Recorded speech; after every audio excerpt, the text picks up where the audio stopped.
This is absolutely amazing, going to the Western Wall and seeing this. And then going to see someone going to die. Yeah. So there's a lot of people, both sides, looking at what's happening, looking at Jesus carrying the cross. He's going up the hill. It's the middle of April, and I have to tell you that it's already very hot here in April. So he's very sweaty. He's crying because he knows destiny. He has a lot of snother. He has a lot of saliva. It's not the best look of Jesus. There's better looks of him.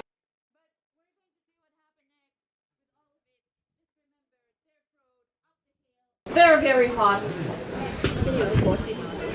This is where legend says that Jesus put his hand, and when he fell down and Simon was helping him carry the cross.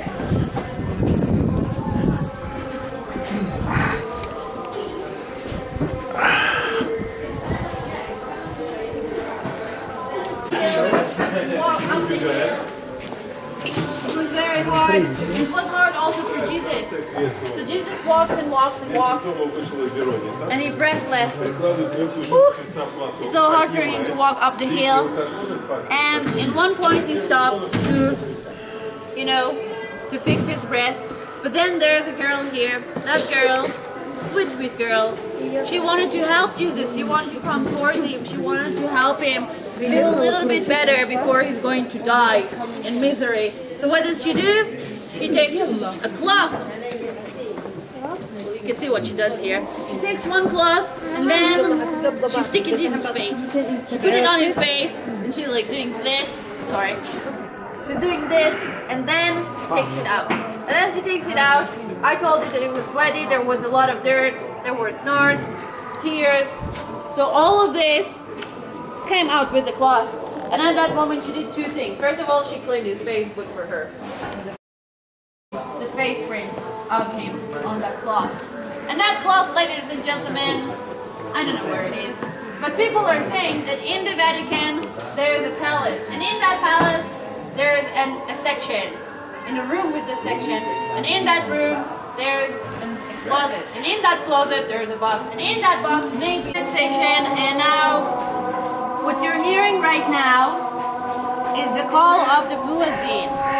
Let's talk about it. We were kicked out of the Temple Mountain very, very quickly, and we weren't allowed to stay over there because now they're going to pray. What's happening right now is the muezzin call people and tell them, "This is it, guys. This is the time to go and pray." But that's it for Islam. I told you we're leaving it behind for Jesus. And we're going to talk about him a little bit. Behind me, in front of you, this is the last station. The last station he fell for the last time. Now I'm here going to paint you a picture in your imagination. It's wonderful. I am a tour guide and a dream guide. We are standing, and behind us there is the wall of the city. There's the wall of the city, and we're standing in an open field.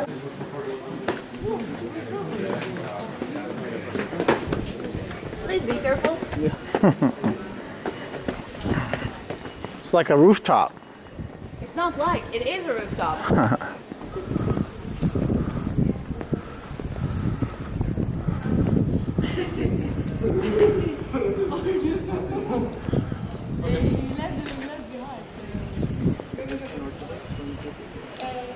Orthodox, yeah, Christian Orthodox.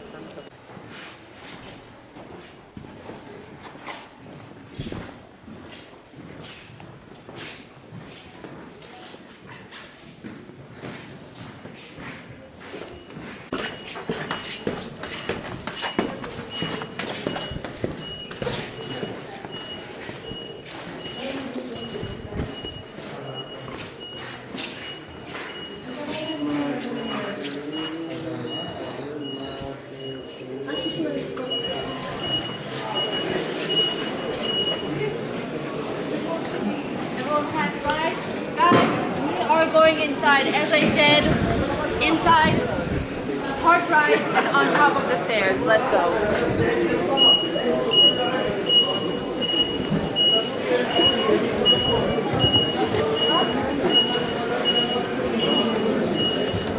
Wait till I do.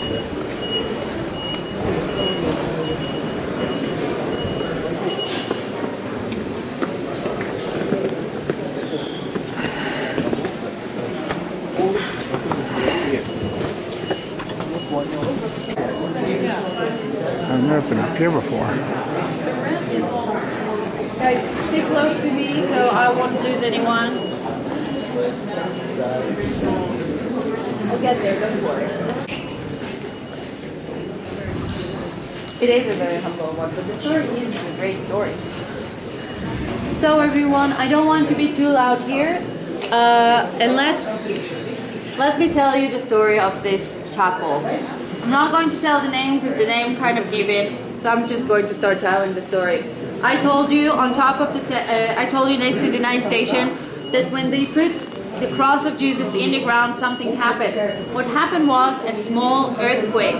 That earthquake created a crack in the mountain of Golgotha. That crack went all the way down. And then after that, when Jesus passed away, a Roman soldier came and stabbed him in the chest. As he stabbed him in the chest, a small stream of blood went from the chest of Jesus onto his leg and into that crack. The blood kept going down and down and down and down until it reached the end. The name of this mountain is Golgotha. Golgotha, for those of you who doesn't know, in Hebrew means Golgotha, for those of you who doesn't know, means a skull. So the blood eventually arrived to a skull of a person. Guys, welcome to the Chapel of Adam. The skull that the blood of Jesus arrived to was the skull of the first sinner. And that's kind of closing a circle for us, because the first person in the world that was redeemed by the blood of Jesus was the first sinner in the world. And behind me, in front of you, in that small window, you can see the actual crack. So enjoy. It is, I know. I'm not going to ring this one. Guys, so this is the crack that led to the skull. Obviously, we can't see the skull from here because it's way down inside the mountain. But from here, we're going to another chapel. Actually, my favorite. So has anybody seen that skull? The what? The skull of Adam? Stop asking questions. Stop ruining my stories. We're in a tour. Alright guys, before any other group come here, I'm going to talk about politics, inner politics of the church here. I'm going to talk about the history, but I need to show you something first. Remember the tomb cave that I told you about? The tomb cave is outside. This building within a building that you saw over there, that we crossed next to, that people are waiting, standing in line to, this is the grave of Jesus. This is the cave that he will live.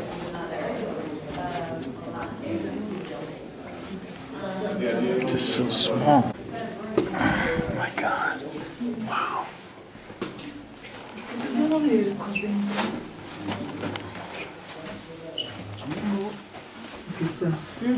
Wow, this is oil.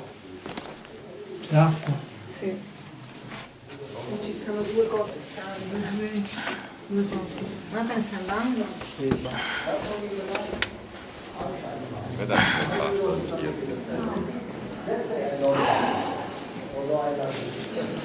Let a lot of people going. As you can see by the name and by the looks of it, this chapel was burned in 1808. So a very long time ago, and ever since then we are not allowed to repair it. And this brings me to the politics of this church. I told you that there's 6 streams of Christianity inside of this place, and all of them want to have their own party, all of them want to have their own chapel, their own time, prayer time, and it caused a lot of trouble over the years. So many trouble that this place caused wars outside of Israel. This place is so very important because the importance of it is Christianity. And because a lot of churches fight over the right of the chapel, this chapel was also fought over. Well, it's still being fought over up until today between the Syrians and the Armenians. And as they're fighting over this chapel, the status quo was established, and status quo from everything. So nobody, and because this chapel wasn't declared who it belongs to, it stays frozen. It doesn't belong to anyone. The thing is now that if the Armenians will repair this chapel, it means that the Syrians agreed to it and it belongs to the Armenians. And if the Syrians will do that, it means the same thing about the Syrians.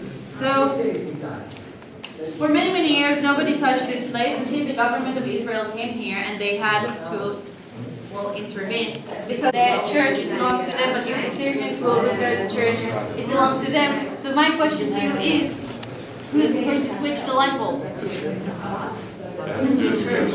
They have to do it together. No, there's a better solution. In turns? Alright. Someone else has to do it. I'm going to tell you who is that someone else, and you're going to be like, what the hell is going on here? Because that someone else is the minister of religion of the government of Israel. Yes, yes.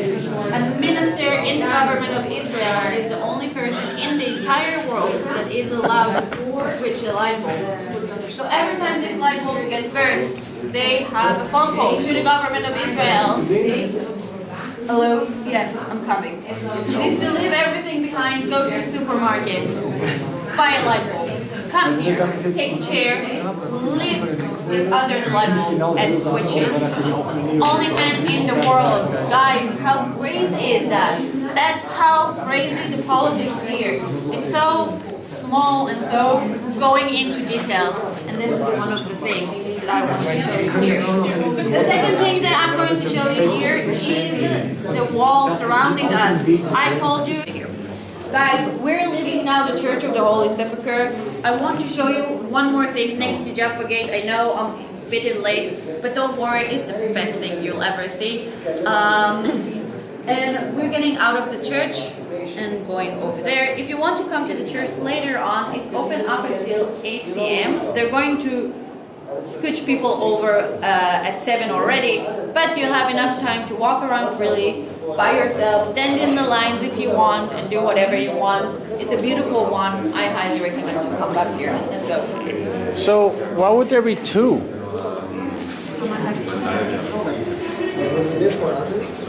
Then there's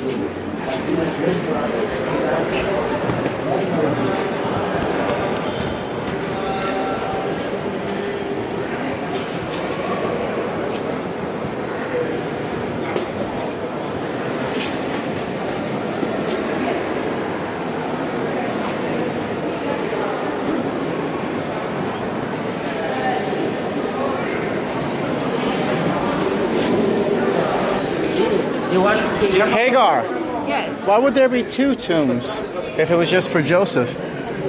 Two tombs. Yeah. Two shelves. Yeah. It was for the entire family.